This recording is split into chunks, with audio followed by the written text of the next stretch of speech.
Okay, Zach, I need you to prepare yourself because today's topic is genuinely one of my favorites we've ever done. That's serious, Maya? We're ranking college dining halls, which schools actually feed their students well in 2026. Finally, a topic where my 4 years of mystery meat trauma actually pays off. Hey everyone, welcome back to Conversation Point. Before we get into this one, if you've never hit subscribe, today's the day because I promise this episode gets weird in the best way. Genuinely, some of these dining halls sound more like theme parks than cafeterias. So the actual rankings come from Niche, and they weigh two things, student reviews and meal plan cost. So it's not just does it taste good, it's is it actually worth what you're paying? Exactly, Zach, because I've had good food that cost a small fortune, and that's not really winning anything. The full data set behind this is wild, too. Over 580,000 opinions for more than 215,000 students and parents. That's not some random blog ranking. That's a genuinely massive real data set. And which makes the actual results kind of surprising. UCLA, Virginia Tech, UMass Amherst, California Baptist, and St. Norbert College are all sitting near the top nationally right now. St. Norbert? I'll be honest, Zach, I had never heard of that school before researching this. Same, Maya. Apparently their food game is quietly elite. There's also St. John Fisher University, which has held the #1 spot in New York for 8 straight years. 8 years undefeated? That's basically a dynasty. Meanwhile, my old dining hall would have lost to a decent gas station. We're getting into your personal trauma soon, don't worry. Can't wait. All right, quick comment question for everyone watching. What state do you think actually has the best college food overall? Drop your guess below before we get into the real rankings. All right, let's actually break down what makes these top schools so good, because it's not just the pizza's decent. Virginia Tech is honestly the wildest one on the list to me. 56 unique dining venues spread across 9 different buildings. 56? That's not a dining hall, Zach. That's basically a small city. And they serve 7.5 million meals a year. Dining Services is literally the largest single employer on the entire campus. More people work in food service there than probably teach classes. Genuinely might be true. That's over 2,200 people just feeding students. Then there's Bates College, which does the opposite approach. One single dining hall that it's basically a marvel. 17 hours a day, Maya. 4 in the morning until 11 at night. Who's eating a full meal at 4 a.m.? Apparently someone, because they keep the ovens running. They've got this open concept design too, with a whole break and copper oven right in the middle so you can watch your food get made. Dinner and a show, basically. Meanwhile, Zack's dining hall probably had one sad panini press. We had 2, actually, and one was always broken. A 50% panini success rate. Iconic. Let's talk Miami University, too, because this one's just fun. 11 different dining locations, including an actual 1950s-style diner inside the student center. Like milkshakes and vinyl booths, that kind of diner? Exactly that energy. It's called the Pulley Diner. That's genuinely charming. My school's version of charm was a vending machine that ate your card. A real character-building experience. Quick pause, everyone. If your college had any kind of themed dining spot like that, drop it in the comments because I want to hear the good ones and the questionable ones equally. And hey, if you're enjoying this deep dive into dining hall chaos, smash that subscribe button. We put actual real research into these ridiculous topics. I promise it's worth it. All right, my turn. My dining hall had a rotating Mystery Meat Wednesday that nobody asked for. How mysterious are we talking? Genuinely unidentifiable, Zach. Gray, vaguely meat-shaped, no consistent flavor week to week. That's not food, that's a science experiment. People used to bet on what it actually was. I once heard someone confidently guess, possibly turkey, possibly regret. Possibly regret is sending me. Your turn. I know you've got something. My dining hall had a soft serve machine that broke roughly every 2 weeks, always right after the line formed. Every single time? Like clockwork. We started calling it the tease machine. That's genuinely cruel. It felt personal, Maya, like it knew when we wanted it most. Did they ever actually fix it permanently? Senior year, same machine, same broken sign taped to the front. A 4-year tradition of disappointment. See, this is exactly why the good dining halls we just talked about feel almost fictional to people like us. Genuinely, Virginia Tech students have no idea how good they have it. So here's a real question for you all. What's the most cursed dining hall food memory you've got? We want the specific, weird, slightly traumatic details. And seriously, if any of this is making you laugh or nod along, hit subscribe to Conversation Point. Consider it payment for reliving our dining hall pain publicly. We're basically doing this for free therapy at this point. Cheaper than an actual therapist, at least. Okay, Zack, let's get into the theme night culture because some of these schools are doing genuinely unhinged stuff. Unhinged how? Cornell hosts an actual Night at Hogwarts dinner every fall, full Harry Potter theme. Wait, like actual house tables and everything? Full production, apparently. Costumes, themed food, the whole dining hall transformed. Impressive. My dining hall's version of a special event was pizza on a Friday. Groundbreaking, Zack. Truly innovative. We took what we could get. Then there's Warren Wilson College, which runs this place called the Cow Pie Cafe. The Cow Pie Cafe? That name is a choice. Entirely vegetarian, mostly vegan and gluten-free too, using GMO-free ingredients. Is the name at least explained anywhere, or do we just have to accept it? Genuinely unclear, Zack. Some mysteries aren't meant to be solved. A haunting little detail to carry with us forever. A lot of these schools are leaning hard into sustainability, too. Composting, local ingredient sourcing, biodiesel from used cooking oil.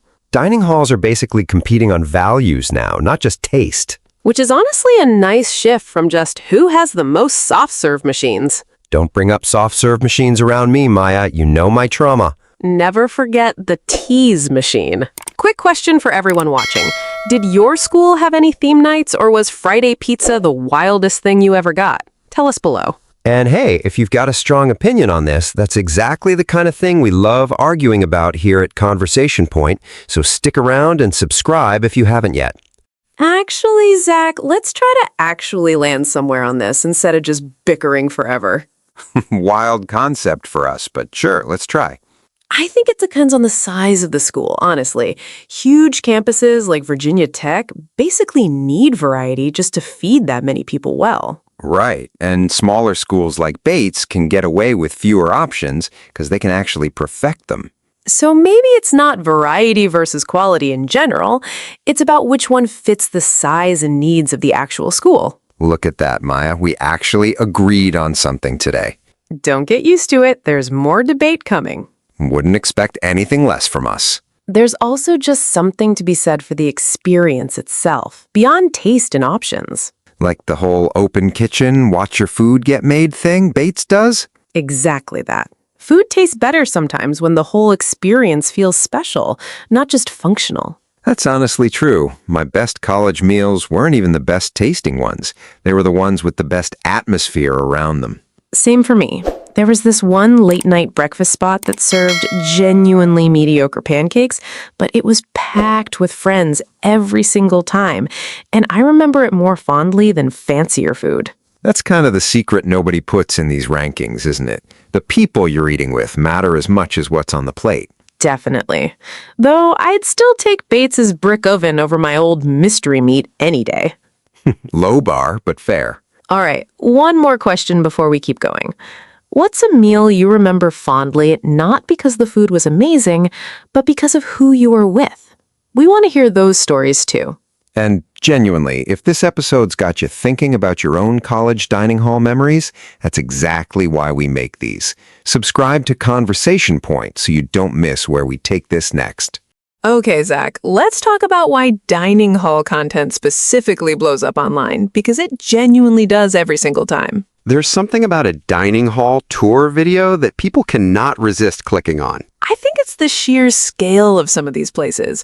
Watching someone walk through 56 dining venues feels almost unbelievable. Like a nature documentary, but the wildlife is just very well-fed college students. And here we see the freshmen, cautiously approaching the omelet station. Stop, Maya. I can genuinely picture the narrator voice. There's also just pure jealousy fuel involved. People whose own dining hall was rough love watching the fancy ones almost as revenge tourism. Living vicariously through Virginia Tech's stir-fry station. Exactly. And on the flip side, the bad dining hall content goes just as viral. Maybe more. Oh, we're finally getting to the horror stories. We are. People love a good disaster story almost more than a good success story. There's something oddly comforting about watching someone else's dining hall be worse than yours. Quick one for everyone before we get into it. Have you ever seen a viral dining hall video, good or bad, that actually stuck with you? Drop the school or the story below if you remember it. All right, worst dining hall stories. I've got one that still haunts a few of my old classmates. Please, Zack, go on. Our dining hall once served fish that was so undercooked, half the floor got mild food poisoning the same night. Half the floor? Like an actual outbreak? A genuine, documented event. People still bring it up at reunions like a war story. Remember the great fish incident of our sophomore year? Exactly that energy, every single time. Mine's less dangerous, more just baffling. My school once ran out of literally every protein option during finals week. Every single one? Chicken, beef, tofu, beans, gone. We were surviving on plain rice and a sad salad bar for 2 full days. During finals week of all times? Peak stress, zero protein. Genuinely bad planning on their part. There's a viral trend, too, where students film the absolute worst mystery item they can find and just hold it up to the camera in total silence. No commentary needed, just a slow zoom on something deeply questionable.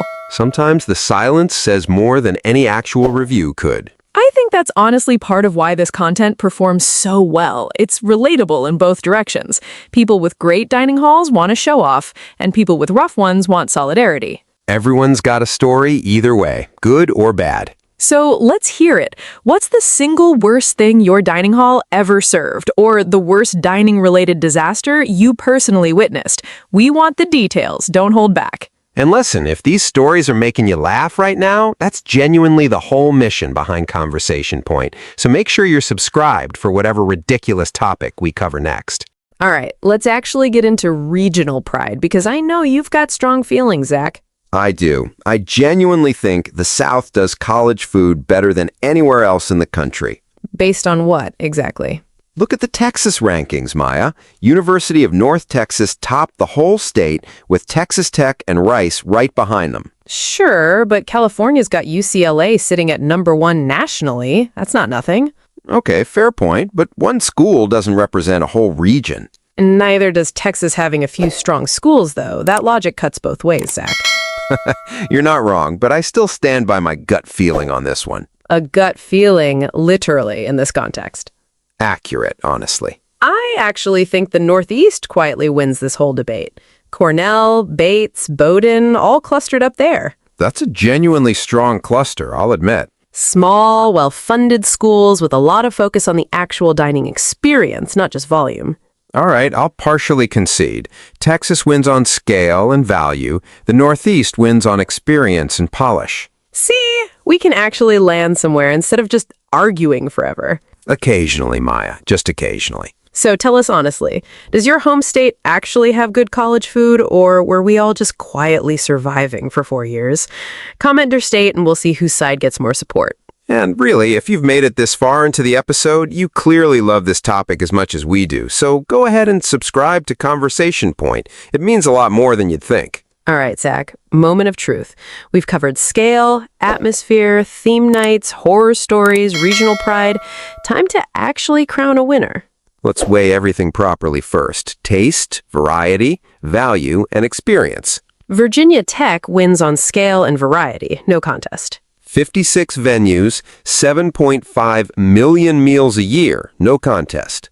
Bates wins on pure experience. 17 hours a day, that brick oven centerpiece, genuinely feels special. Bowdoin and Kent State win on values and actual nutrition quality, not just quantity. And the St. John's Fisher's just been quietly dominant for 8 straight years in New York, which says a lot about consistency. Consistency actually matters more than people give it credit. Anyone can have one great semester. Staying good for 8 straight years is a completely different achievement. So if we're weighing all 4 categories evenly, who actually wins overall for you, Zack? Virginia Tech, honestly. The scale alone means more students are getting genuinely great food, not just the lucky few at a small school. See, I actually disagree with you here, and this is our real debate for today. My pick is Bates, actually. I think scale can hide mediocrity just as easily as it hides greatness. But Bates only has to feed one campus's worth of people in one building. That's a much smaller problem to solve well. True, but doing one thing brilliantly all day, every day for 17 hours is genuinely impressive too. Okay, that's fair. It's not an easy feat either. Plus, remember the actual ranking system weighs student reviews and meal plan cost. It's not purely about scale. That's true. A massive operation that's just okay wouldn't necessarily beat a small one that's genuinely loved. Which is basically my whole argument, Zack.